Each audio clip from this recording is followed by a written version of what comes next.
Hello दोस्तों, मैं सत्यम दुबे आप सबका स्वागत करता हूं टेट मैथ विद कॉन्सेप्ट में।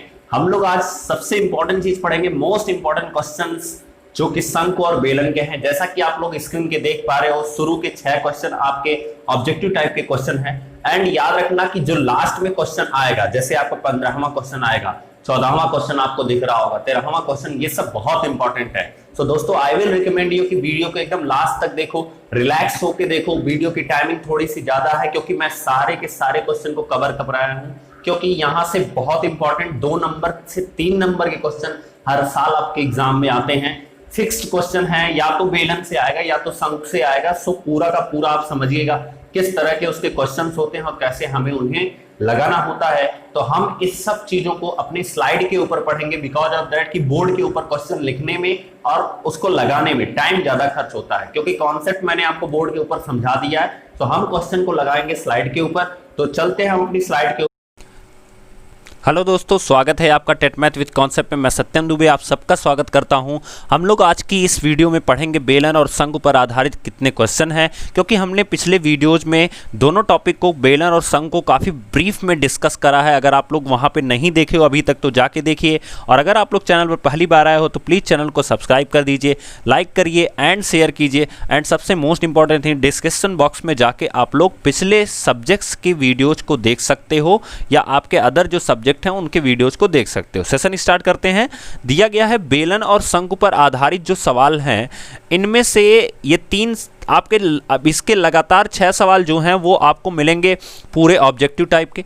लेकिन हम क्वेश्चन पढ़ते हैं तो मैं आपको कुछ इंपॉर्टेंट चीज़ें बता दूं कि बेलन का जो आयतन होता है उसके फार्मूले आपको पता होने चाहिए। तो बेलन का आयतन होता है पाई आर स्क्वायर एच, शंकु का जो आयतन होता है वो होता है 1/3 पाई आर स्क्वायर एच। याद रखना, कोई डिफरेंस नहीं होता है। बेलन का आयतन पाई आर स्क्वायर एच होता है और शंकु का आयतन कितना होता है, 1/3 पाई आर स्क्वायर एच होता है। याद रखना इस चीज़ को। अब हम लोग क्वेश्चन स्टार्ट करते हैं। तो दिया गया है एक लंबवृत्तीय बेलन के आधार की त्रिज्या 3 सेंटीमीटर है। देखो बेलन किस तरह से होगा, तो ये आपका इस तरह से कुछ बेलन होगा, ठीक है। अब इसमें अगर ये पॉइंट सेंटर है तो यहाँ से यहाँ तक की चीज़ों को हम रेडियस कहते हैं, और इसका मान कितना दिया गया है, 3 सेंटीमीटर दिया गया है। और ये इस बेलन की हाइट होती है। याद रखना, इस बेलन की हाइट क्या होती है, ये वाली होती है। मैंने पिछले वीडियोज़ में जब मैंने पढ़ाया है तो वहाँ पर मैंने बहुत अच्छे से डिस्कस किया है, और हाइट का मान कितना दिया गया है, 5 सेंटीमीटर दिया गया है। तो अगर हमें बेलन का आयतन यहाँ से पूछा गया है तो यहाँ से वॉल्यूम बराबर हो जाएगा पाई आर स्क्वायर एच। अब देखो यहाँ पे चूंकि सारे आंसर आपको पाई में दिए गए हैं, ध्यान से समझना इस चीज़ को, तो इसका मतलब ये होता है कि हम पाई को छेड़ेंगे नहीं, तो पाई को ऐसे ही रहने दो। अब आर का मान कितना दिया गया है, 3 दिया गया है, तो 3 का स्क्वायर कर दो तो कितना हो जाएगा, 9। और इसमें फिर एच का मान कितना दिया गया है, 5, तो 9 पचे कितना हो जाएगा, 45। तो यानी फाइनली आंसर कितना आ गया, 45 पाई, यानी हमारा आंसर हो जाएगा चौथा वाला। नेक्स्ट क्वेश्चन पे आते हैं। तो यहाँ पे दिया गया है, यदि एक लंबवृत्तीय बेलन के आधार की त्रिज्या को आधा कर दिया जाए, मतलब अगर ये रेडियस r है और इसकी त्रिज्या को हम क्या कर दें, r/2 कर दें, तो पहले रेडियस हम कैपिटल R ले लेते हैं और बाद में जो रेडियस हो गई है वो कितनी हो गई है, r/2 हो गई है, ठीक है। अब बात आती है, कर दिया जाए तथा ऊंचाई वही रहे तो इस प्रकार बने बेलन और पहले बेलन के आयतनों का अनुपात क्या होगा। ध्यान से समझो, अगर मान लो ये आपका एक बेलन है जो पहले बना था, ठीक है, और इसकी जो रेडियस है, ध्यान से समझना, इसकी रेडियस कैपिटल R है, और जो आपका दूसरा बेलन बन रहा है इसकी जो रेडियस है वो हो गई है स्मॉल r, ठीक है, r/2 हो गई है, ठीक है। और लेकिन हाइट जितनी इसकी है उतनी ही हाइट इसकी भी है। तो पूछा क्या है, देखो करते क्या है। अब इस वाले बेलन का अगर आप आयतन निकालोगे तो आयतन वॉल्यूम बराबर होता है पाई, और r की जगह हम क्या लिखेंगे, कैपिटल R लिखेंगे। क्या लिखेंगे, कैपिटल R लिखेंगे। तो यहाँ पे r स्क्वायर, और फिर h की जगह पे तो हम h लिखेंगे ही। तो ये हमारा पहले बेलन का आयतन हो गया, तो इसलिए V1 से लिख देते हैं।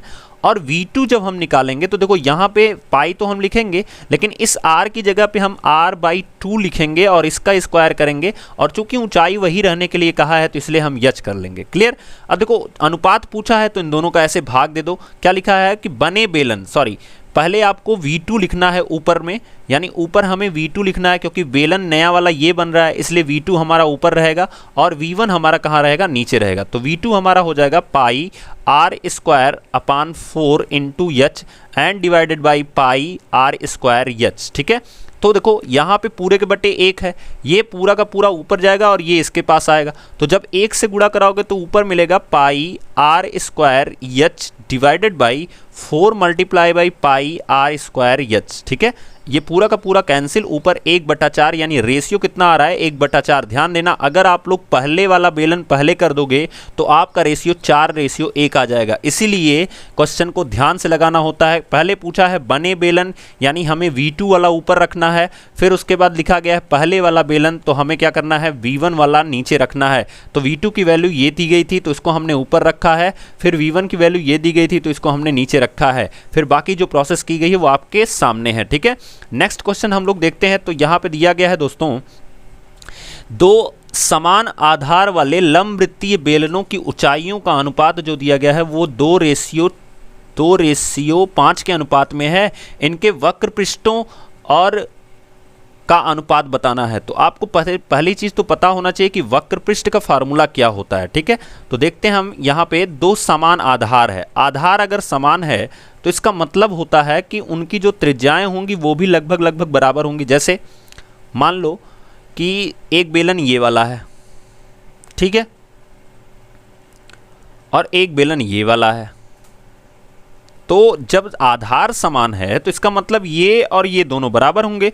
जब ये दोनों बराबर हैं तो इसका मतलब जो त्रिज्याएं होंगी वो बराबर होंगी। तो आप लिख सकते हो कंडीशन नंबर फर्स्ट, चूंकि आधार क्या है, आधार समान है, आधार समान है, अतः जो त्रिज्याएं होंगी वो आपस में क्या होंगी, त्रिज्याएं समान होंगी, त्रिज्याएं समान होंगी।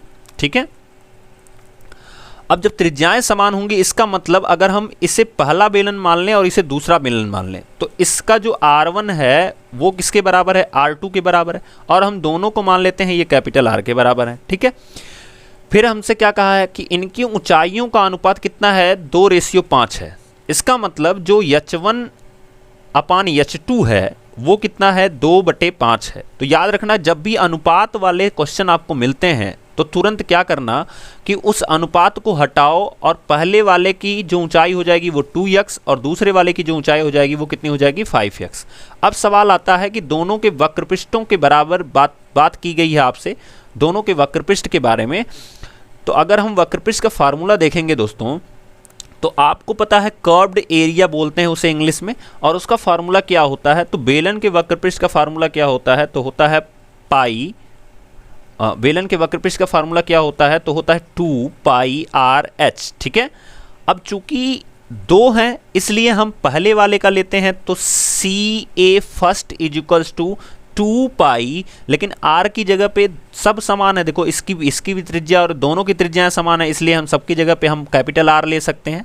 और यच कितना है पहले वाले का, तो पहले वाले का यच कितना है, तो 2x है। ठीक है, तो यहाँ पे हो जाएगा 2x and CA2 equals to 2π, और R की वैल्यू कितनी है, हम R ही लेंगे, और दूसरे वाले का कितना है, 5x है। अब देखो ये x से ये x कैंसिल, ठीक है, तो ये x से ये x कैंसिल हो जाएगा। उसके बाद ये r से भी r कैंसिल, पाई से पाई कैंसिल, 2 से 2 कैंसिल, बचा क्या, ऊपर 2 बचा है और नीचे क्या बचा है, 5 बचा है। तो बहुत सिंपल सी भाषा में हम ये कह सकते हैं कि उनके जो वक्रपृष्ठों का अनुपात होगा वो भी कितना ही होगा, 2:5 होगा। तो हम लोग नेक्स्ट क्वेश्चन देखते हैं, अपना चौथा क्वेश्चन। चौथा नंबर क्वेश्चन दिया गया है, एक लंब वृत्तीय शंकु की ऊंचाई। तो एक लंब वृत्तीय शंकु, ये इस तरह से आपका शंकु हो जाएगा, आप इसको शंकु बना लो। उसके बाद इसकी ऊंचाई पूछा गया है, तो यहाँ से हमारी इसकी हाइट हो जाएगी। तो इसकी जो ऊंचाई है उसकी बात की गई है, यच ऊंचाई जो है वो कितनी है, 8 सेंटीमीटर की है, तो लिख लो 8 सेंटीमीटर। फिर उसके बाद दिया गया है आधार का व्यास 12 सेंटीमीटर है, मतलब ये वाली जो पूरी लेंथ है ये 12 है। अब अगर ये 12 है तो इसकी जो त्रिज्या होगी वो कितनी होगी, 6 सेंटीमीटर की होगी। तो मतलब रेडियस जो होगी हमारी वो कितनी हो जाएगी, 6 सेंटीमीटर। उसकी तिर्यक ऊंचाई ज्ञात कीजिए। याद रखो मैंने आपको फार्मूला बताया था पिछले वीडियो में सीधा सीधा कि यल बराबर फार्मूला होता है √h² + r²। ठीक है, फार्मूला नहीं याद होगा दोस्तों बहुत टफ हो जाएगा ये चीज। ठीक है, तो इसलिए आप याद रखो सारे फार्मूले ABCD। अब यहाँ पे हम लिख सकते हैं h की वैल्यू कितनी है, 8 का स्क्वायर कर दो, फिर प्लस 6 का स्क्वायर कर दो। 8 का स्क्वायर करोगे तो कितना मिलेगा 64, 6 का स्क्वायर करोगे तो कितना मिलेगा 36, और ये मिल जाएगा √100, और √100 की वैल्यू कितनी आएगी तो 10 सेंटीमीटर आती है। तो हमारा आंसर कौन सा हो जाएगा, ये चौथा नंबर क्वेश्चन। नेक्स्ट क्वेश्चन दिया गया है कि अगर किसी शंकु की त्रिज्या समान रखते हुए उसकी ऊंचाई को दोगुना कर देने से शंकु के आयतन में क्या परिवर्तन हो जाएगा। तो त्रिज्या हमें समान रखनी है, तो पहले हम जब भी ऐसे क्वेश्चन को देखो यहाँ पे क्या कहा है कि शंकु की त्रिज्या को समान रखना है, ठीक है, फिर कहा है ऊंचाई को दोगुना कर देना है। तो हमें सबसे पहले ये निकालना होगा कि पहले वाले शंकु का आयतन क्या है। तो अगर हम त्रिज्या इसकी r ले लें और पहले वाले की ऊंचाई कितनी ले लें, h ले लें, तो जो दूसरे वाले शंकु का कह रहा है, दूसरा वाला जो शंकु बन रहा है उसकी कह रहा है ऊंचाई दोगुना कर दी जाए, यानी इसकी जो हाइट होगी ये कितनी हो जाएगी 2h होगी, और त्रिज्या इसकी भी r होगी। अब अगर हम पहले वाले का आयतन निकालें तो v बराबर शंकु का आयतन क्या होता है 1/3 पाई और फिर r² h, ये पहले वाले का आयतन हो गया v1 बराबर, ठीक है। अब v2 बराबर क्या होगा, तो आप देखो तो यहाँ से हो जाएगा 1/3 पाई, चूंकि त्रिज्या समान है इसलिए हम इसे r² ऐसे ही लेंगे, और हमारी ऊंचाई क्या कर दी गई है, दोगुनी कर दी गई है, इसलिए हम इसे क्या लिख देंगे 2h लिख देंगे। तो देखो जब हम ऊंचाई को दोगुना कर दिए हैं, अब अगर हम इसको लिखेंगे 1/3 पाई r² h मल्टीप्लाई बाई 2 हम लिख सकते हैं, और ये जो वैल्यू है यही वैल्यू पहले वाले की है। इसका मतलब यहाँ पे हम v1 × 2 लिख सकते हैं, मतलब पहले वाले के आयतन का क्या हो जाएगा, दोगुना हो जाएगा। तो पूछा गया है कि पहले वाले शंकु का आयतन कितना हो जाएगा, तो दोगुना हो जाएगा अगर हम उसकी ऊंचाई को क्या कर दें, दोगुना कर दें। याद रखना अगर त्रिज्या को दोगुना कर दिया जाएगा तो वो 4 गुना आयतन हो जाता है, और अगर ऊंचाई को आप दोगुना कर दोगे तो आयतन उतना ही रहता है, बिकॉज त्रिज्या का आयतन 4 गुना क्यों होगा, आप देखो जितना करोगे, जैसे मान लो कि हमने त्रिज्या को 2 गुना कर दिया तो उसके ऊंचाई में तुरंत इसके 2 के स्क्वायर का फर्क आ जाएगा, यानी कि 4 का फर्क आ जाएगा। अगर हम त्रिज्या को 3 गुना कर देंगे तो इसका स्क्वायर कितना होगा 9 का, यानी 9 गुना हो जाएगा। तो इस तरह से याद रखना इस सब चीज़ों को, ऐसे क्वेश्चन बहुत इंपॉर्टेंट है और हमेशा हर बार आते रहते हैं, ठीक है। तो इसलिए आप बिल्कुल ध्यान से इन सब क्वेश्चन को करते रहिएगा। नेक्स्ट क्वेश्चन हम लोग देखते हैं, तो लिखा गया है एक लंबवृत्तीय शंकु तथा बेलन के आधार की त्रिज्याएं तथा ऊंचाइयां बराबर हैं, दोनों के आयतनों में अनुपात क्या होगा। तो देखो दोनों जो बेलन हैं उनका आधार और त्रिज्या क्या है, बराबर है, तो उनमें आयतनों का अनुपात आपसे पूछा गया है। तो देखते हैं, शंकु पहले बना लो आप, पहला नंबर शंकु बना लो आप, तो ये इस तरह से आपका शंकु हो जाएगा। बट कंडीशन क्या कहा गया है कि एक बेलन भी दिया गया है, तो उसको बेलन भी बना लो आप। उसके बाद क्या करना है, कहा है कि इसके आधार की त्रिज्या और ऊंचाइयां बराबर हैं, तो मतलब ये रेडियस जो है ये भी r है और इसकी भी रेडियस कितनी है r है। इसकी हाइट कितनी है h है, तो इसकी भी हाइट कितनी है h है, ठीक है।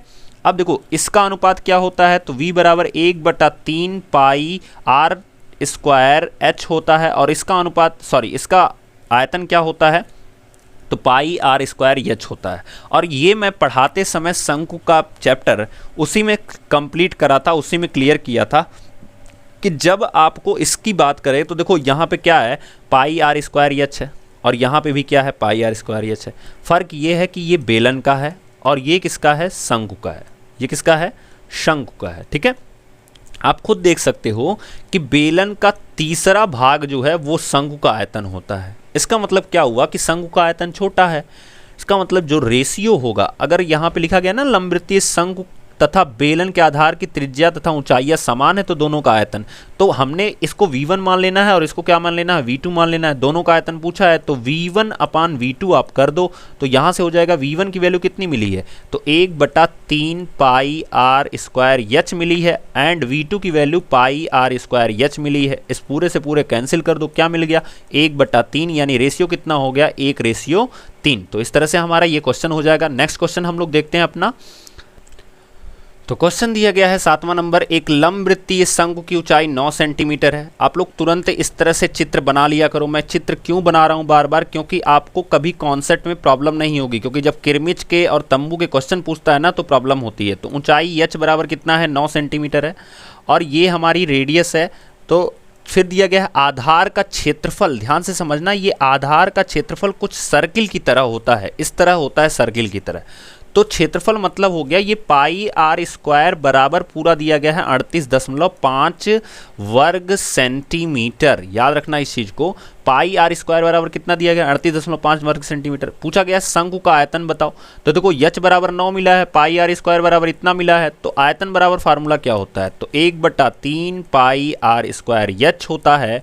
अगर गुणा कराओगे तो 1/3 पाई आर स्क्वायर की वैल्यू कितनी मिली है दोस्तों, तो 38.5 मिली है। और यच का मान कितना मिला है, 9 मिला है। 3 से काटोगे तो 3 त्रिका कितना हो जाएगा 9, और फिर इसका गुणा करा के आप आंसर खुद से लगा सकते हो।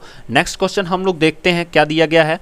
तो अगला क्वेश्चन हमारा दिया गया है, एक डेरा शंकु के आकार का है। जैसा कि ये डेरा आप लोग देख पा रहे हो, तो ये किसके आकार का है, शंकु के आकार का है।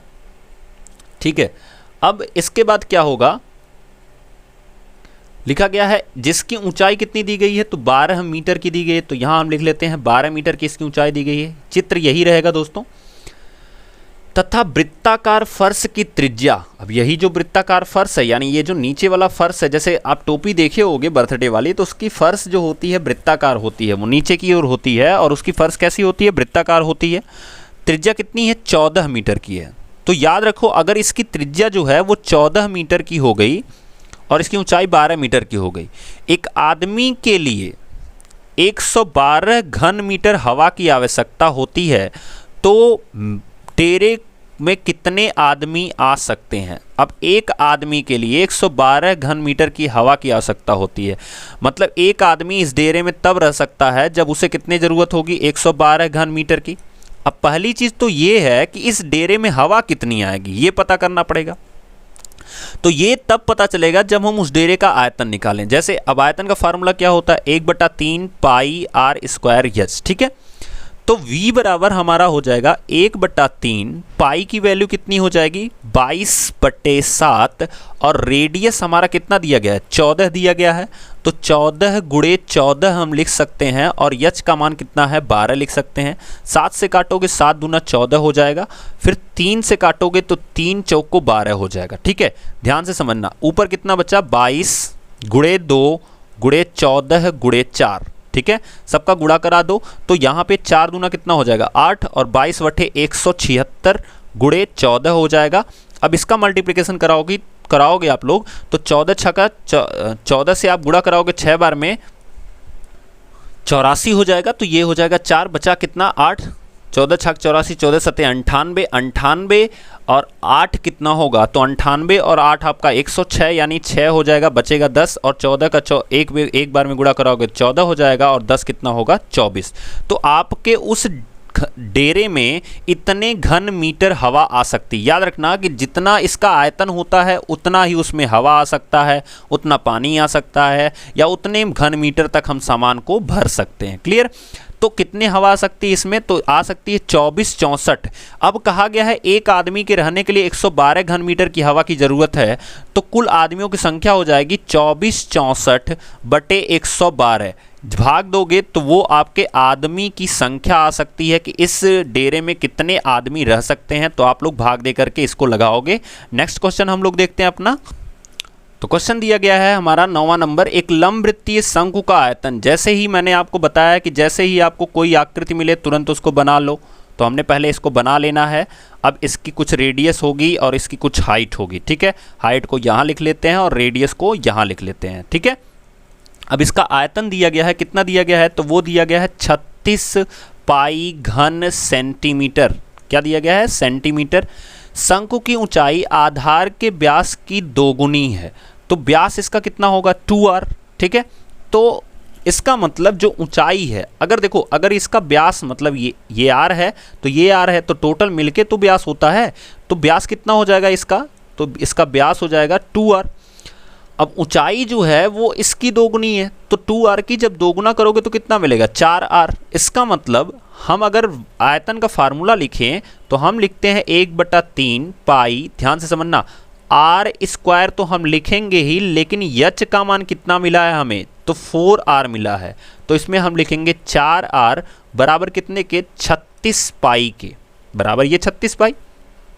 ठीक है, हमसे ऊंचाई पूछा है तो ऊंचाई का मान हमें निकालना है। तो देखो यहाँ से कैसे निकलेगा, यहाँ पे 4r रहेगा, तो ये पाई से पाई हमारा क्या हो जाएगा, कैंसिल हो जाएगा। अब देखो यहाँ क्या क्या बचा, तो ऊपर बचा है 4r² इज इक्वल्स टू 36। क्या बचा है, 4r² इज इक्वल्स टू 36। 4 से काटोगे तो 4 9 36 हो जाएगा। r² बराबर कितना आ जाएगा, 9 3 27। तो r की वैल्यू कितनी आ जाएगी आपकी, तो यहाँ पे थोड़ी मिस्टेक हो गई है, ये r² और r का मल्टीप्लाई कराएंगे तो r³ हो जाएगा। तो यहाँ पे r³ की वैल्यू कितनी आ गई, 27। तो r की वैल्यू कितनी आ जाएगी आपकी, 3 आ जाएगी। और अगर r की वैल्यू 3 आ गई, इसका मतलब त्रिज्या कितनी हो गई, 3 सेंटीमीटर की हो गई। और अगर त्रिज्या 3 सेंटीमीटर की हो गई तो ये 4r दिया गया है दोस्तों, इसका मतलब ये हो जाएगा 4 × 3 और ऊंचाई कितनी हो जाएगी, 12 सेंटीमीटर की। क्लियर।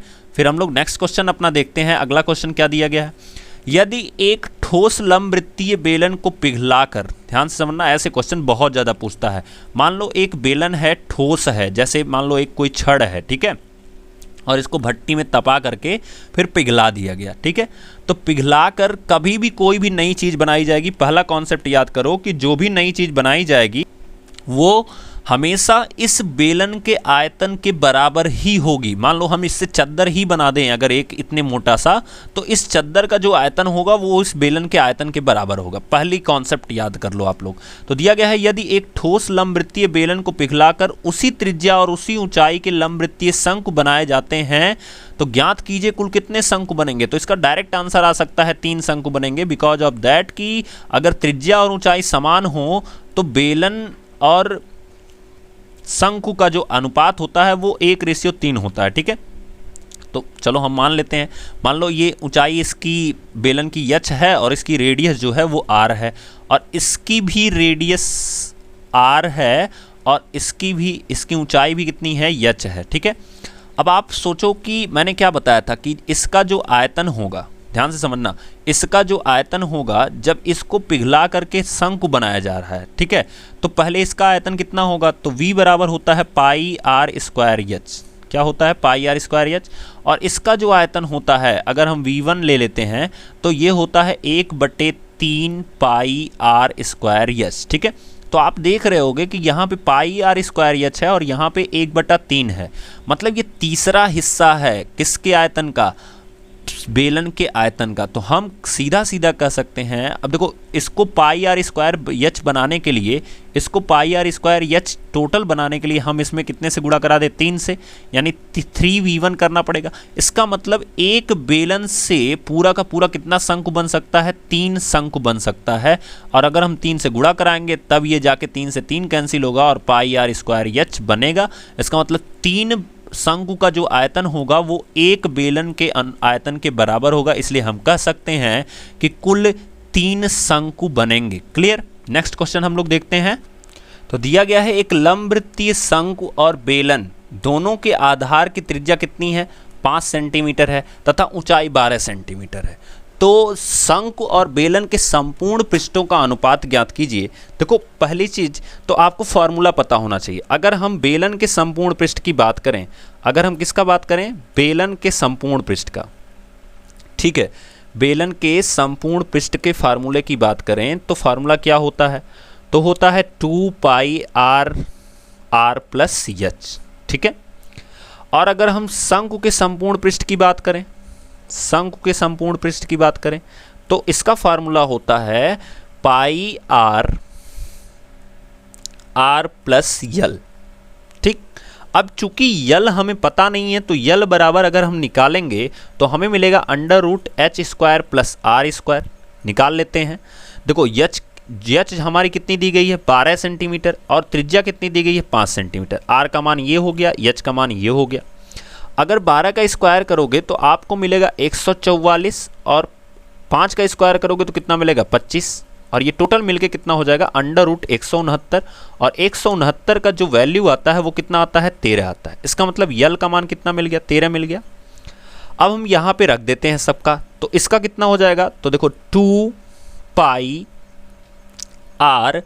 और r का मान कितना मिला है हमें, तो हमें दिया गया है 5 सेंटीमीटर। फिर उसके बाद हम r का मान रखेंगे तो 5 हो जाएगा, h का मान रखेंगे तो हमारे पास 12 मिला है, ठीक है। तो इसका जब हम मल्टीप्लाई कराएंगे तो हमारे पास 5 दूना 10 गुणे 17 पाई। देखो 12 5 कितना हो गया 17 और 5 दूना 10, तो 10 गुणे 17 पाई ये हमारा हो गया किसका, बेलन का। यानी इसे हम मान लेते हैं total surface area is equals to total surface area first मान लेते हैं बेलन वाले को। अब अगर इसको हम सॉल्व करेंगे तो यहाँ पे पाई मिला है, आर का मान कितना मिला है 5 सेंटीमीटर, फिर आर का मान 5 सेंटीमीटर और यल का मान 13 मिला है। तो अगर इसको सॉल्व करोगे तो यहाँ से आपको क्या मिलेगा, मिलेगा पाई multiply by 5 and multiply by 13, 5 कितना होगा 18। इसे हम मान लेते हैं टोटल सरफेस एरिया 2। ठीक है, अब सवाल क्या पूछा है, सबसे पहले पूछा है शंकु तथा बेलन। देखो जिस सीक्वेंस में ये लिखा होता है उसी सीक्वेंस में हमें अनुपात निकालना होता है। तो पहले शंकु लिखा गया है इसलिए हम शंकु को पहले ऊपर लिखेंगे, यानी TA2 को हम ऊपर लिखेंगे। तो TA2 को हम ऊपर लिखेंगे और TA1 को हम कहाँ लिखेंगे, नीचे लिखेंगे। तो TA2 की वैल्यू कितनी मिली है, तो मिली है 5 गुणे 18 गुणे पाई मिली है। ठीक है, 5 गुणे 18 गुणे पाई मिली है एंड डिवाइडेड बाई, अगर हम ऊपर की वैल्यू देखेंगे तो हमें मिली है 10 गुणे 17 गुणे पाई मिली है। ठीक है, तो पाई से पाई कैंसिल, 5 दूना 10 हो गया, फिर 2 से काटोगे तो ये 9 हो जाएगा, यानी रेशियो कितना आ गया, तो 9:17 हो जाएगा। तो हमारा आंसर कितना हो जाएगा, 9:17। ठीक है, नेक्स्ट क्वेश्चन देखते हैं 12वां नंबर। एक लंबवृत्तीय शंकु की ऊंचाई उसके आधार की त्रिज्या के बराबर है। एक लंबवृत्तीय शंकु की ऊंचाई कितनी है, उसके आधार की त्रिज्या के क्या है, बराबर है।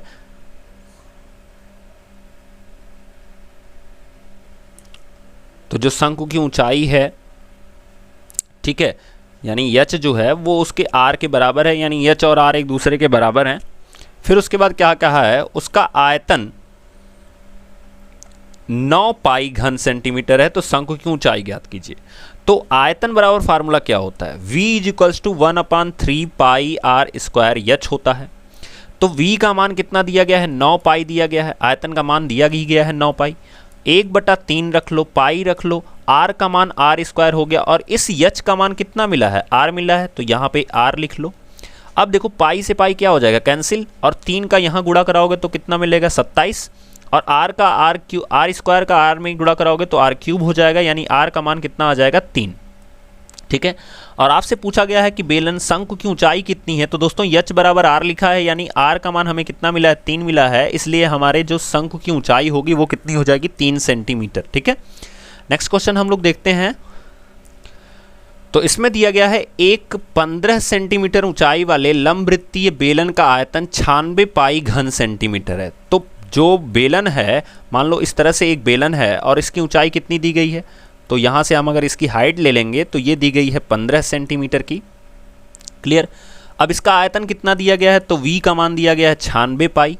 बेलन का संपूर्ण पृष्ठ निकालना है, यानी टोटल सरफेस एरिया हमें निकालना है, और इसका फार्मूला क्या होता है, तो होता है 2 पाई आर प्लस एच, इसका फार्मूला होता है। क्लियर, तो हमें एच का मान पता है लेकिन हमें आर का मान नहीं पता है। हम सरफेस एरिया कब निकाल सकते हैं, जब हमें आर पता हो, एच पता हो दोनों।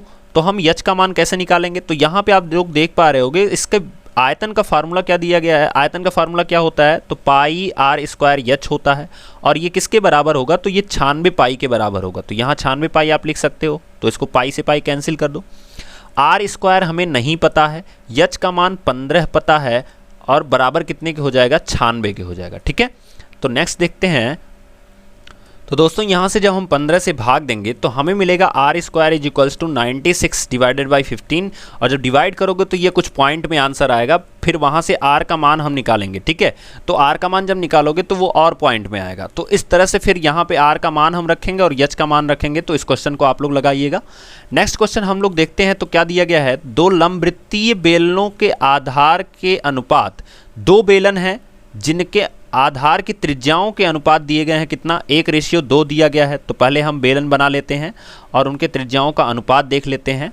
ठीक है, या दूसरी भाषा में अगर आप डायरेक्ट लगाओगे तो आपको R1/R2 आप लिख करके 1:2 लिख सकते हो। ठीक है, या अगर आप डायरेक्ट लिखोगे तो R1 की वैल्यू 1x लिख लो और R2 की वैल्यू कितना लिख लो, 2x लिख लो।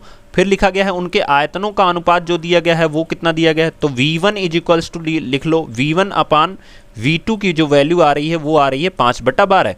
अब देखो बेलन का आयतन क्या होता है, तो होता है अगर हम V1 का आयतन लिखेंगे तो हम लिखेंगे पाई R1 स्क्वायर इंटू H1। क्यों 1 लिख रहे हैं? क्योंकि यहाँ पे V1 का हम निकाल रहे हैं, इसलिए सब जगह हम 1 लिख रहे हैं। एंड नीचे V2 का जब हम लिखेंगे तो पाई R2 स्क्वायर इंटू H2 लिखेंगे, और ये किसके बराबर दिया गया है? 5/12 के। तो पाई से पाई कैंसिल, R1 और R2 का मान हमें पता है। R1 की वैल्यू कितनी है? 1x है। R2 की वैल्यू कितनी है? 2x है। तो यहाँ पे जब 1x रखोगे तो 1x का स्क्वायर करोगे तो हो जाएगा 1x square into H1। And जब R2 की जगह 2x रखोगे तो 2x स्क्वायर कितना होगा? 4x स्क्वायर इंटू H2 हो जाएगा। बराबर कितने के है? 5/12 के। x स्क्वायर से x स्क्वायर कैंसिल, ये 4 यहाँ पे है, इसको इधर भेज दोगे तो आपको मिलेगा यहाँ से H1/H2, इधर बचेगा आपका H1/H2, और ये 4 यहाँ आएगा तो 5 के पास गुणा करेगा तो 5 × 4/12 के। 4 तियाँ कितना होता है? 12, यानी रेशियो कितना हो गया? 5/3। तो उनके ऊंचाइयों में जो अनुपात आएगा वो कितना आ जाएगा? 5:3 का अनुपात आ जाएगा। नेक्स्ट क्वेश्चन देखते हैं। So this is our last question, और ये क्वेश्चन मैं आपको बता रहा हूँ। लिखा गया है कि 22 सेंटीमीटर लंबा और 12 सेंटीमीटर चौड़ा आयताकार कागज है। इस तरह से एक कागज है, ध्यान से समझना, लगाओगे आप, ठीक है? तो 22 सेंटीमीटर इसकी लेंथ है और कितना है? 12 सेंटीमीटर इसकी चौड़ाई है। इसका मान हम नाम दे देते हैं तो ABC और कितना? D, ठीक है? लिखा गया है 2 प्रकार से मोड़कर विभिन्न वृत्तीय बेलन। अब देखो, एक प्रकार से कब मोड़ सकते हो? एक प्रकार से मोड़ सकते हो जब इस B को C में सटा दो। ध्यान से समझना, जब इस B को क्या कर दो? C में सटा दो। तो जब B को C में सटा दोगे दोस्तों, तो ये जो आपकी B है, BC है, यही ऐसे घूमेगी पूरी चारों ओर। तो ये कुछ इस तरह से बनेगा, कागज इस तरह से बन जाएगा। जब B को C में सटाओगे तो A भी D में सट जाएगा। तो इस तरह से आपका बेलन बनेगा, एक पहला वाला। ध्यान से समझना इसको, बहुत ध्यान से, ठीक है? पहला वाला जो बेलन बनेगा वो इस तरह से बनेगा, इसे फर्स्ट लिखते हैं, ठीक है? कब? जब हमने B से C को सटा दिया। और यही जो आपका ये सर्किल का जो किनारे किनारे होता है, यानी इसको परिमाप बोलते हैं, परिधि बोलते हैं सर्किल की, ठीक है? इसे हम डिनोट करते हैं 2πr से, और ये जो 2πr होगा वो 12 के बराबर होगा। क्यों? क्योंकि यही BC ऐसे घूम करके, BC जो है वो घूम करके इस तरह से बना हुआ है। ये जो गोला यहाँ पे बना है ये BC ही है, और BC की वैल्यू टोटल कितनी होती है? 12 की। और ये जब घूम जाएगा तो आपके परिधि की तरह बिहेव करेगा, और परिधि का फार्मूला क्या होता है? 2πr = 12। अगर यहाँ से हम देखेंगे तो हमें क्या मिलेगा? πr = क्या मिल जाएगा? 6। इसको आप नोट कर लो। तो ये फर्स्ट का हो गया। सेकंड क्या होगा कि जब हम इस B को A से मिला दें, ध्यान से समझना, B को किससे मिला दें? A से मिला दें, तो हमारे पास किस तरह से बनेगा? तो कुछ इस तरह से हमारे पास बेलन बनेगा जो इस तरह से होगा, ठीक है? तो जब हम यहाँ से मिला देंगे, चूंकि ये फर्स्ट है इसलिए हर जगह 1 इस्तेमाल कर लो आप लोग, तो यहाँ पे 1 लिख लो। और ये हमारा कैसा है? सेकंड वाला है, इसलिए हम 2 इस्तेमाल करेंगे। तो ये जो B से A तक की लेंथ है 22, ये हमारी इसकी 2πr2 हो जाएगी, और ये किसके बराबर है? 22 के बराबर है। तो πr2 जो है हो जाएगी वो 11 के बराबर हो जाएगी। और यहाँ से πr1 कितना मिल गया है? 6 के बराबर मिल गया, ठीक है? इतना काम हमें पहले कर लेना है। फिर देखो, अब इसकी इस वाले बेलन की हाइट कितनी होगी? तो बहुत ध्यान से समझो कि चूंकि हमने B से A को मिलाया था तो हाइट तो यही रहेगी ना, यानी ये कितनी दी गई है? 12 दी गई है, यानी इसकी हाइट जो होगी वो कितनी होगी? 12 होगी। यानी इसकी H2 अगर हम लिखेंगे तो 12 लिखेंगे। अब यहाँ से अगर हम इसकी हाइट की बात करें तो ये इसकी हाइट होगी, और ये किसके बराबर है? 22 के बराबर है। तो इसकी H1 जो है वो 22 के बराबर है, और πr जो है वो किसके बराबर है? 6 के बराबर है। अब बात आता है कि आयतनों में अंतर ज्ञात कीजिए। तो अगर हम V1 निकालेंगे तो हमारा फार्मूला क्या होता है? πr1² H1, ठीक है? क्या होता है? πr1² H1। चूंकि R1 की वैल्यू हम यहाँ से क्या निकाल सकते हैं? तो R1 की वैल्यू निकाल सकते हैं 6/π। तो यहाँ से हम लिख भी सकते हैं, ठीक है? तो अगर हम लिखेंगे तो देखो, पाई गुणे R1 की जगह हम 6/π का होल स्क्वायर इंटू H1 का मान कितना है? 22। क्लियर? अब देखो, तो जब हम लिखेंगे तो ये हो जाएगा पाई, 6 का स्क्वायर करोगे तो 36, और ये पाई स्क्वायर हो जाएगा और गुणे 22 हो जाएगा। इसके एक पाई से एक पाई कैंसिल हो जाएगा, नीचे पाई बचा है। इसका मतलब ये इसका वैल्यू कितनी होती है? तो होती है 22/7, और 7 ऊपर चला जाएगा, 22 नीचे रहेगा, यानी टोटल हो जाएगा 36 × 7/22, ठीक है? और गुणे 22 के, तो 22 से 22 कैंसिल कर दो। यहाँ पे क्या हो गया? 36 × 7, और 36 × 7 का जब गुणा कराओगे तो 7 छक कितना हो गया? 42 कितना बचा 4 और 7 तियां 21 और 4 कितना होगा 25। ठीक है, तो आप हमारा इसका V1 का जो आयतन आ गया वो कितना आ गया 252। अब हम V2 निकालते हैं, तो यहाँ से भी हमारा जो पाई की वैल्यू आएगी वो कितनी आएगी 11 बटे पाई, सॉरी R2 की वैल्यू कितनी आ जाएगी 11 बटे पाई। तो V2 जब हम निकालेंगे तो पाई इंटू R2 की वैल्यू कितनी मिली है 11 बटे पाई इंटू S2 की वैल्यू कितनी है 12 मिली है। ठीक है, तो इसका स्क्वायर होगा क्योंकि पाई R स्क्वायर होता है, तो 11 का स्क्वायर कितना होता है 121 और एक पाई से एक पाई कैंसिल हो जाएगा, तो 121 गुणे पाई का मान जो 22 बटे 7 होता है वो 7 यहाँ हो जाएगा और 22 नीचे हो जाएगा, गुणे 12 के हो जाएगा। अगर काटोगे 2 से तो यहाँ बचेगा 11 और यहाँ बचेगा 6, फिर 11 से काटोगे तो 11 11 में 11। अब ऊपर हो गया 7 छक 42 और गुणे 7 छक 42 और गुणे 11, तो 11 यहाँ कर दो। 42 और 11 का जब गुणा कराओगे तो 11 दूना कितना होगा, तो V2 बराबर 11 दूना 22 हो जाएगा। 11 दूना 22, 11 दूना 22, फिर बचा 2, फिर 11 चौको 44 और 2 कितना होगा 46। तो ये हो गया 462 और ये हो गया 252। तो 462 माइनस 252 कर दोगे तो आपका आंसर पता चल जाएगा इसका वाला। अब इसी तरह से चूंकि मैंने आपको R1 R2 सब बता दिया गया है, तो आपको संपूर्ण प्रश्न में क्या अंतर होगा इसका मान आपको निकाल के मुझे डिस्क्रिप्शन बॉक्स में कमेंट बॉक्स में कमेंट करके बताना है। और अगर आपको वीडियो पसंद आया हो दोस्तों तो प्लीज़ ज़रूर से ज़रूर लाइक कीजिए, सब्सक्राइब कीजिए, शेयर कीजिए। हम लोग नेक्स्ट चैप्टर में समीकरण के क्वेश्चंस के बारे में पढ़ेंगे एंड जल्दी से जल्दी हम लोग अपनी मैथमेटिक्स की पूरी सीरीज को ख़त्म कर देंगे। तब तक के लिए थैंक यू दोस्तों, थैंक यू सो मच।